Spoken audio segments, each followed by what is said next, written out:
Cancer healer centre, a new beginning.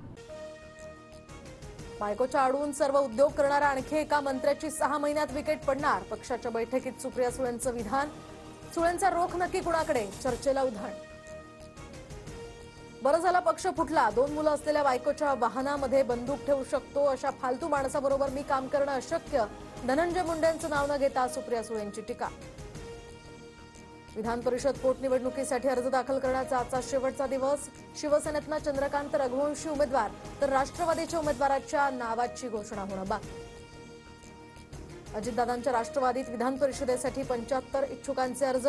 Umesh Patil, Zeeshan सिद्दीकींची नावं आघाडीवर तर मुंबई बँकेचे उपाध्यक्ष सिद्धार्थ कांबळेंचेही नाव चर्चेत. अजितदादा आणि तटकरेंमधील चर्चेनंतर नावाची घोषणा होण्याची शक्यता. मंत्री जयकुमार गोरेंविरोधात हक्कभंग आणणार. स्वतःला वाचवण्यासाठी गोरेंकडून विधानसभेची दिशाभूल. गोरेंनी अधिवेशनात खोटी माहिती दिली, रोहित पवारांचा आरोप. राज्यभरात बजरंग दलासह हिंदुत्ववादी कार्यकर्त्यांकडून आज आंदोलन केलं जाणार.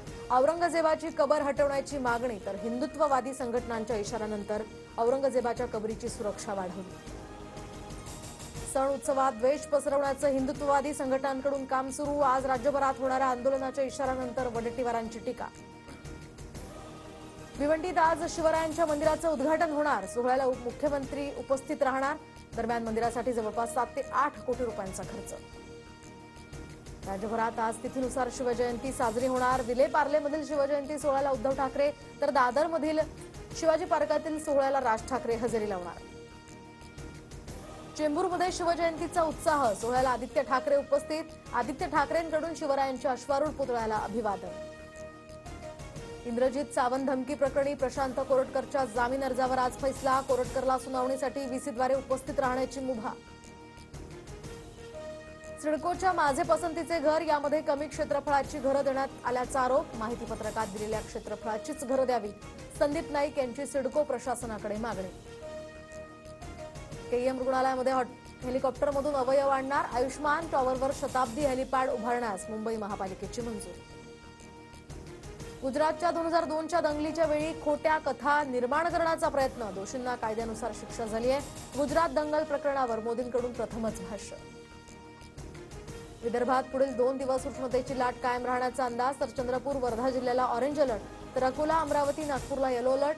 मुंबईच्या तापमानात मात्र मोठी घट. ठाणे जिल्ह्यातील शहापूरमध्ये भीषण पाणी टंचाई. पाणी आणायला गेलेला 14 वर्षीय मुलगा तळ गाठलेल्या विहिरीत पडला. विहिरीत दगडांमुळे मुलगा जखमी. जाहिरातींच्या घोटाळ्यामुळे एसटीचं नुकसान तर कंत्राटदारानं 8 महिन्यांचं भाडं जमा केलं नसल्याचं समोर. एका प्रकरणात 9,50,00,000चा घोटाळा झाल्याचंही उघड. 30 मार्च रोजी गुढीपाडव्याला पंतप्रधान नरेंद्र मोदी नागपूर दौऱ्यावर.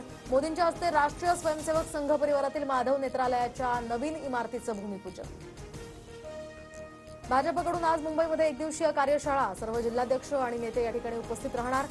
तर प्रदेशाध्यक्ष बावनकुळे आणि रवींद्र चव्हाण इथे मार्गदर्शन करणार. सीसीआयनं कापूस खरेदी बंद केल्यामुळे शेतकऱ्यांच्या अडचणीत वाढ तर सरकारी खरेदी बंद झाल्यामुळे कापसाचे दर आणखी पडण्याची शेतकऱ्यांना भीती. न्यू इंडिया बँक घोटाळा प्रकरणी पैसे स्वीकारणारा व्यावसायिक उन्नाथन या अरुणाचल मलला अटक. बँकेतील 122 कोटींच्या अपहारातील 30 कोटी स्वीकारण्याचा त्याच्यावर आरोप. मुंबईतील इराणी कॅफे बेकरींना मुंबई वारसा संवर्धन समितीनं भेट देऊन त्यांना वारसा दर्जा द्यावा. राहुल नार्वेकरांची पत्राद्वारे मागणी.